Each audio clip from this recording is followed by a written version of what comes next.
Let's have a look at a story captured by Citizen TV Kenya through their digital print media. Citizen TV Kenya, President Ruto's long-term friend Adil defends Nick Ruto's job at ADANI's Kenya law firm. If you go through that story, for weeks, lawyer Nick Ruto, President William Ruto's son, has been at the center of controversy over his association with Denton's Hamilton Harrison and Matthews, a law firm that represents ADANI Airports Holdings in the case challenging its bid to take over the Jomo Kenyatta International Airport (JKIA). Kenyans online have raised speculations over Denton's involvement with ADANI, with critics arguing the firm's deals with the government are based on its links to the country's top brass. Adil Ashed Kawaja, Safaricom board chairperson and the managing partner at the law firm, however, set the record straight, saying that Nick earned the opportunity to work at Denton's HHM on merit. It continues, "I didn't even know that Nick, had applied. We receive thousands of applications each year, and he was one of the applicants.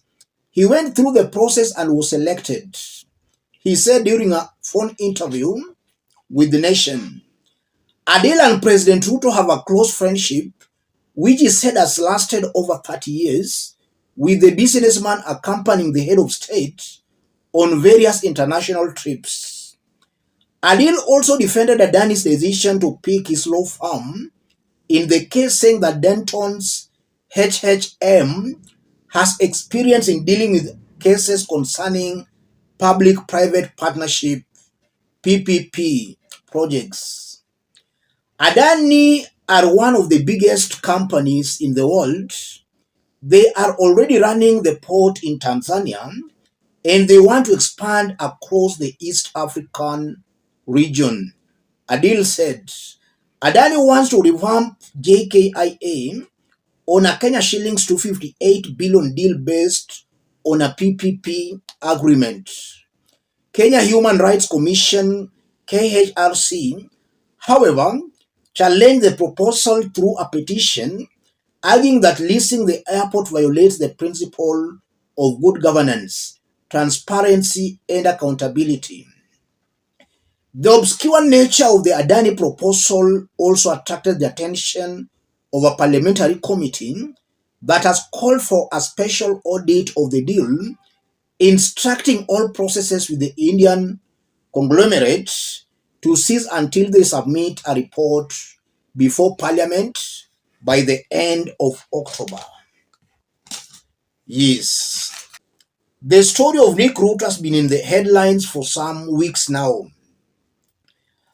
And the owners of this company representing ADANI in court has confirmed that indeed Nick Ruto is their employee at the law firm. How did ADANI choose this law firm that the owner has been a William Ruto's friend for over 30 years?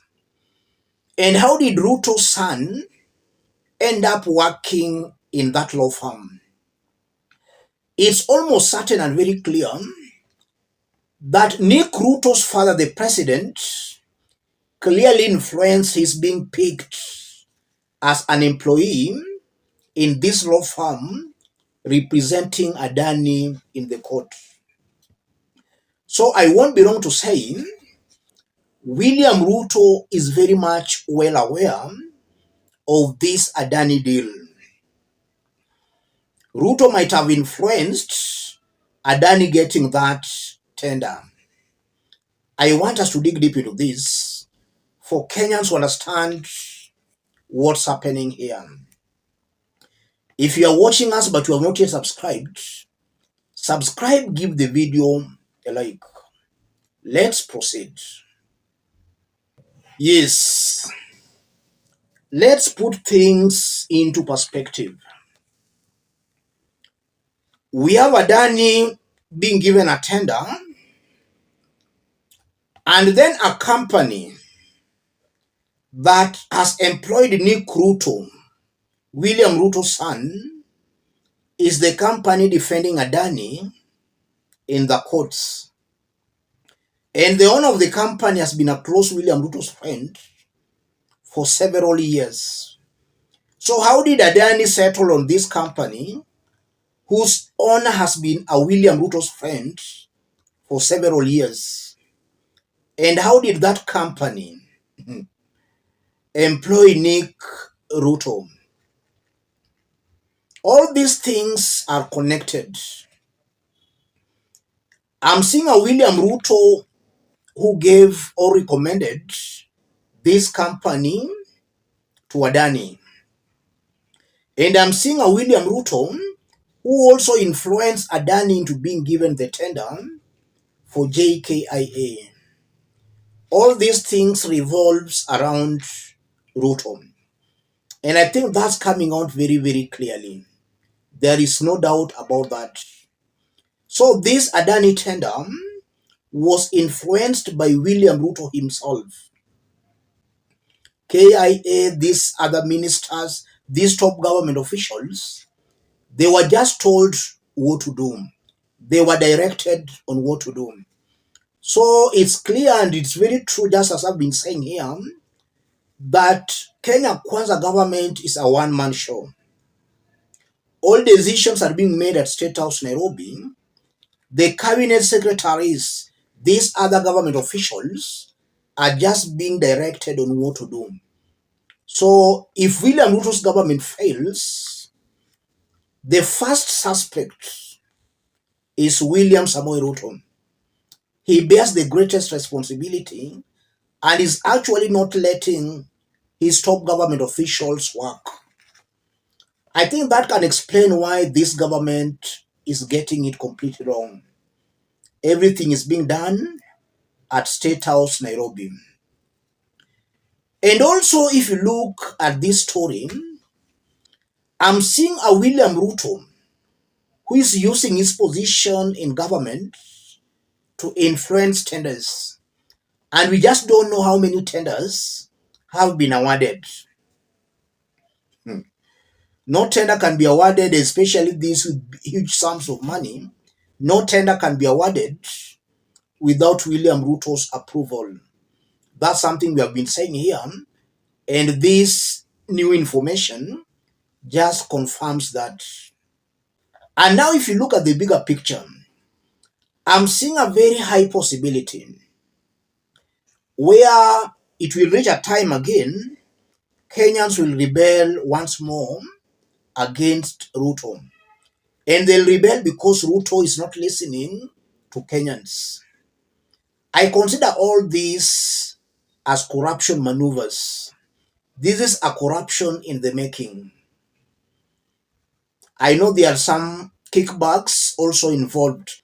Kenyans have been telling William Ruto to end corruption, but it appears Ruto is the problem. At the top, he seems to be encouraging and condoning corruption, looking at what is currently happening in Kenya. According to Auditor General's report, Kenya has been losing a third of its annual budget to corruption. In a William Ruto's government, that figure is far much higher than the third Kenya has been losing. In a budget of, let's say, 3 trillion, 1 trillion is being pocketed by rogue men and women in the government. And this information just exposes that. Let me stop it there, ladies and gentlemen. If you are watching us but you have not yet subscribed, subscribe, give the video a like. Any person watching us outside Kenya, drop a comment, let us know from which part of the globe you are watching us from. If possible, subscribe, give the video a like. Thank you. God bless you. God bless Kenya.